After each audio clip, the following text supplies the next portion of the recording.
নমস্কার, আপনাদের সবাইকে স্বাগত আমার এই ছোট্ট চ্যানেল, যার নাম অখণ্ড ভারত। আমাদের উদ্দেশ্য পুরো বাংলা, এপার বাংলা আর পূর্ববঙ্গের যে সমস্ত হিন্দুদের আছে তাদেরকে এইটা বোঝানো যে বাংলাদেশের প্রতিটা মাটি, প্রতিটা কণার উপর কেবল আর কেবল মাত্র হিন্দুদের অধিকার আছে। বুঝতে পারছো, বাংলাদেশ পাকিস্তান বলে কোনো জায়গা নাই, সম্পূর্ণটাই ভারতবর্ষের অংশ। কিন্তু সেই দিকে এগোনোর জন্য যেটা প্রধান কাজ পশ্চিমবঙ্গের হিন্দুদেরকে করতে হবে, যে পাওয়ারে বিজেপি সরকারকে আনতে হবে। উত্তরবঙ্গে ভোট হয়ে গেছে, সাংঘাতিক ভোট হয়েছে। 90% এর উপরে, মানে 91% লোক টার্ন ওভার করেছে, ফুটফল হয়েছে ভোট দেওয়ার জন্য। তো যে সমস্ত লোকেরা চিৎকার করে বলে না মোদি ডিক্টেটর, মোদি ডিক্টেটর, মোদি তামাশা, তাদের মুখে উত্তরবঙ্গের লোকেরা সাঁটিয়ে থাপ্পড় মেরে দিয়েছে,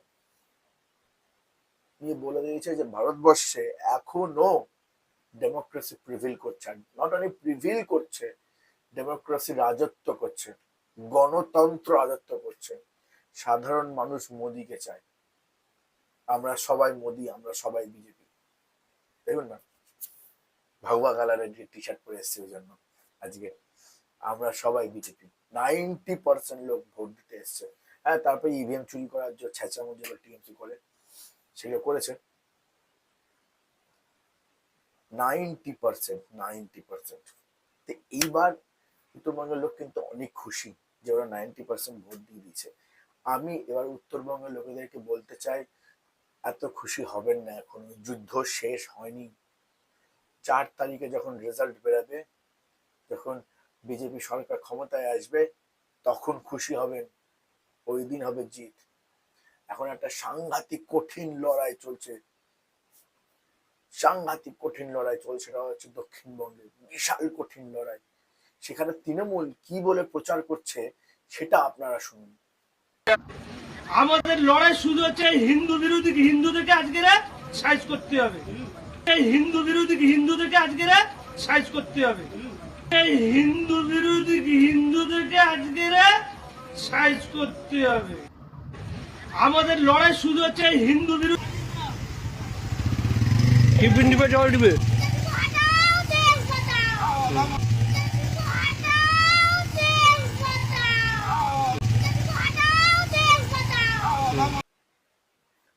শুনলেন তো, মমতা বন্দ্যোপাধ্যায় আর পাওয়ারে নেই। আমি কি এমনি এমনি বলি যে এই সমস্ত পাওয়ার যারা আছে, টিএমসি হোক, ইভেন কংগ্রেস হোক, আদার্স পার্টি ও ডিএমকে হোক, ডিএমকে আছে, আপ আছে, তাদের মধ্যে হাইলি ইনফ্লুয়েন্স আছে পাকিস্তানের, highly influenced. East Pakistan, West পাকিস্তানের হাইলি সিআইএ ইনফ্লুয়েন্স আছে, হাইলি। কারণ সিআইএ জানে কেবল আর কেবল মাত্র হিন্দুরাই প্রতিরোধ করে, হিন্দুরাই মারপিট করে স্বাধীনতা এনেছিল। ঢাকার নবাব তো 14 লক্ষ টাকা ঘুষ খেয়েছিল যাতে বাংলা ভাগের সময় মুসলমানরা চিৎকার না করে। 14 লক্ষ টাকা ঘুষ খেয়েছিল ঢাকার নবাব। চুপ করে গেছিল নিজে, এবং তাদের নবাবের অনুগামী যারা আছে তাদের সবাইকে চুপ করে দিয়েছিল। লড়েছিল কেবল আর কেবল মাত্র হিন্দুরা, মরেছিল হিন্দুরা। আর আজকে আবার সেই প্ল্যান এখানে হচ্ছে। আমরা ডেমোক্রেসিকে স্ট্রেংথ হিসাবে নিচ্ছি, কিন্তু বাকি দেশ সিআইএ, পাকিস্তান, এরা ডেমোক্রেসিকে উইকনেস হিসাবে দেখে।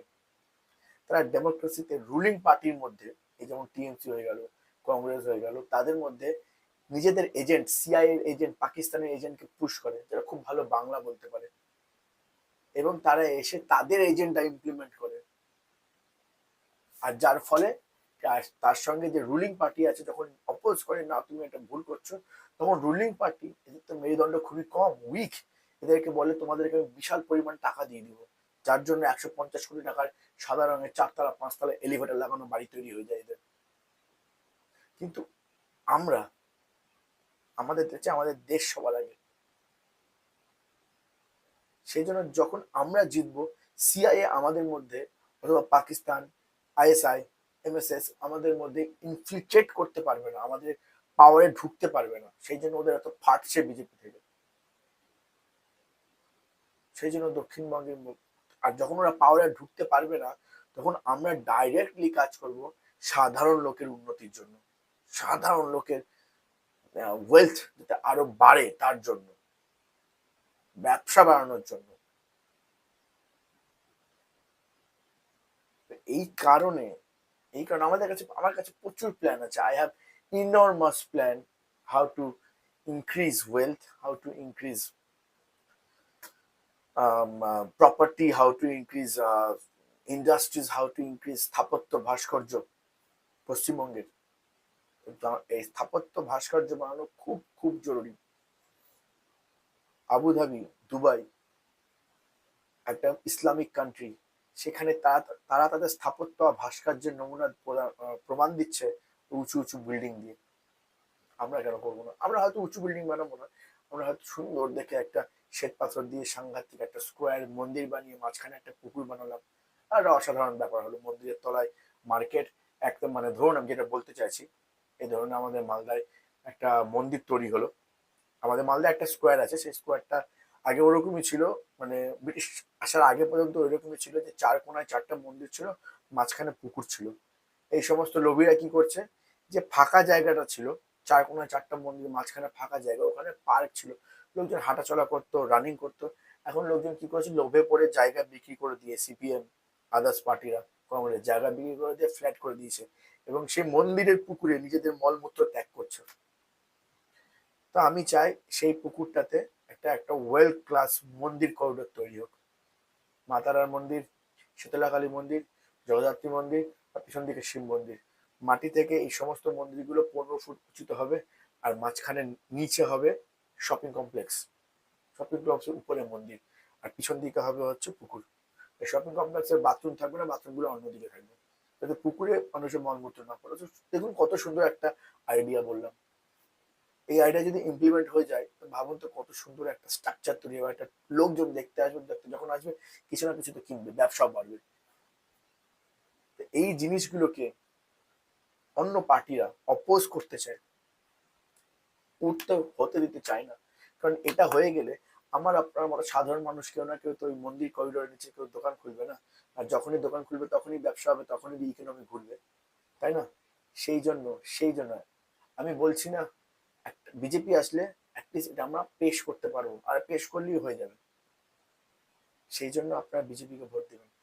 দক্ষিণবঙ্গে তো এখন খুবই খুবই বেশি করে দরকার বিজেপিকে ভোট দেওয়া। একদমই ভুলে যাবেন না কি হয়েছিল অভয়ার সাথে, কি একদমই ভুলবেন না। ওরা যদি ডাক্তারের সাথে করতে পারে, তো আপনাদের মেয়েদের তো কোনো ভ্যালুই নাই। আমি গ্যারান্টি দিয়ে বলছি, যখন ইনভেস্টিগেশন হবে না, দেখবেন প্রচুর বাংলাদেশের নাম উঠে আসছে, প্রচুর প্রচুর বাংলাদেশের নাম উঠে আসবে। তো ওরা যদি অভয়ার সাথে করতে পারে, তাহলে আপনাদের আমাদের মেয়েদের তো কোনো ভ্যালুই থাকবে না। দেখুন একটা কথা বলি, দক্ষিণবঙ্গের মানুষের মধ্যে কিছু মানুষ আছে যারা বাংলাদেশকে নিজেদের ভাইয়ের দেশ মনে করে। নেই ভাই, they are not your brothers anymore, they are your enemy. It is East Pakistan. Bangladesh died at 5th August, ও চিতা জ্বলেছে দীপুচন্দ্র দাসের উপর দিয়ে। তো দয়া করে বাংলাদেশকে ওপার বাংলা ভাবা বন্ধ করুন। ওপার বাংলা তখনই হবে, দক্ষিণবঙ্গের লোকেদেরকে বলছি, ওপার বাংলা তখনই হবে যখন আপনি নৌকা নিয়ে নির্দ্বিধায় উঠে গিয়ে ওই পারে ধান চাষ করে ধান নিয়ে এপারে আসতে পারবেন, কেউ আপনাকে কিছু বলবে না। অথবা এই পার থেকে অনায়াসে ধান চাষ করে ধান নিয়ে গিয়ে ওপার বাংলা হাটে বিক্রি করে টাকা নিয়ে এখানে আসতে পারবেন, কেউ আপনাকে কিছু বলতে পারবে না, কোনো ভিসা লাগবে না। অথবা এরকম হতে পারে, আপনি এপার বাংলা থেকে জিনিসপত্র নিয়ে, পূজার জিনিসপত্র নিয়ে গিয়ে ওপার বাংলায় গিয়ে পুজো দিলেন, কেউ কিছু বলবে না আপনাকে, কোনো ভিসা লাগবে না, সম্পূর্ণ হিন্দু সনাতনী বাংলা হবে, তখনই ওপার বাংলা হবে। তাছাড়া ওপার বাংলা নয়, ওখানে বর্ডার আছে, ওখানে হিন্দুদেরকে মারা হয় প্রচুর, হাজারে হাজারে ভিডিও আছে আমার। এখন প্রমোট করছি না সেই ভিডিওগুলো, এখন পোস্ট করছি না, আমি সরি, প্রমোট বললাম, পোস্ট করছি না।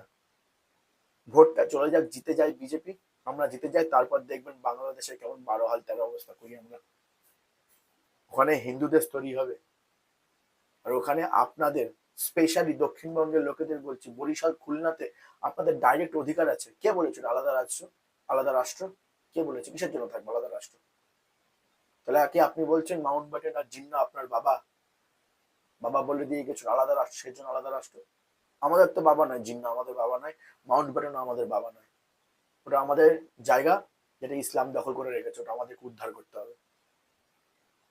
আপনি বিশ্বাস করবেন তো আপনার ছেলে গিয়ে বিশ্বাস যদি করেন, যদি ভাগ্য ভালো থাকে আমরাই উদ্ধার করে নেবো, আর আমাদের ছেলেমেয়েরা ওখানে গিয়ে ব্যবসা করবে। কেন? কেন যদি আপনার দাদু দিদার যদি বরিশালে বিয়ে হয়, তাহলে আপনার আপনার কেন সম্পর্ক থাকবে না বরিশাল খুলনার সাথে? যদি পেতে চান ফেরত নিজের মাটি, যদি বাংলাদেশি ইস্ট পাকিস্তান পূর্ব পাকিস্তানের অত্যাচার থেকে মুক্তি পেতে চান, ওরা তো বলে দিচ্ছে প্রচারে বেরিয়ে যে হিন্দুদেরকে শেষ করে দিব, এরপরেও যদি আপনারা যদি টিএমসি কে ভোট দেন, তাহলে ভাই এর থেকে মূর্খের কাজ কিছু হবে না পৃথিবীতে। লোকজন পুরো দুনিয়া হাসবে যে টিএমসি বলছে যে হিন্দু মেরে ফেলবো, হিন্দু মেরে ফেলবো, হিন্দু হটাও দেশ বাঁচাও। টিএমসি বলছে, তবু আপনি টিএমসি কি ভোট দিচ্ছেন? তাহলে তো আমাকে বলতে হয় যে কলকাতার লোকেরা সকালবেলা উঠে এটা ভাবে আজকে একটা বাংলাদেশি মুসলমান আসবে, এসে আমাকে মেরে যাবে, আমার জীবন ধন্য হবে, তাই না? হরগোবিন্দ দাস চন্দন দাসের কথা মনে আছে তো?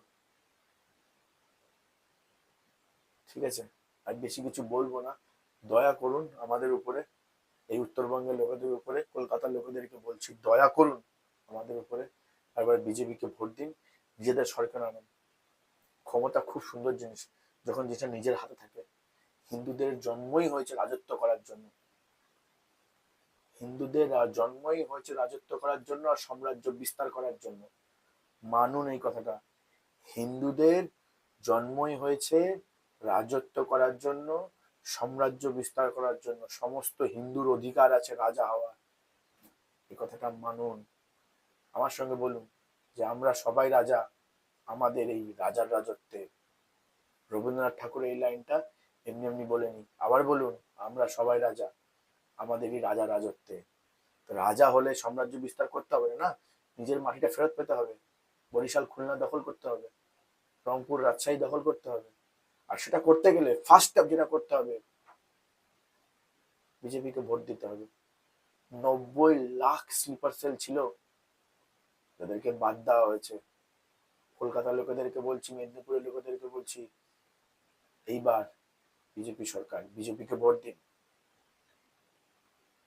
দেখবেন ক্ষমতা পাবেন। ক্ষমতা যখন পাবেন দেখবেন ঘরে ঘরে উন্নতি আসছে, চাকরি আসছে, বাড়ি বানাতে পারবেন, আপনার একতলা বাড়ি দোতলা হবে, তিনতলা হবে, কেবল আর কেবল মাত্র যখন আপনি বিজেপিকে ভোট দিবেন। যাদের উপর অত্যাচার করেছে, যারা রেপ করে ঘুরে বেড়াচ্ছে, তারা শাস্তি পাবেন যদি বিজেপি সরকারে আসে। জয় হিন্দ, বন্দে মাতরম, Har Har Mahadev, vote for BJP.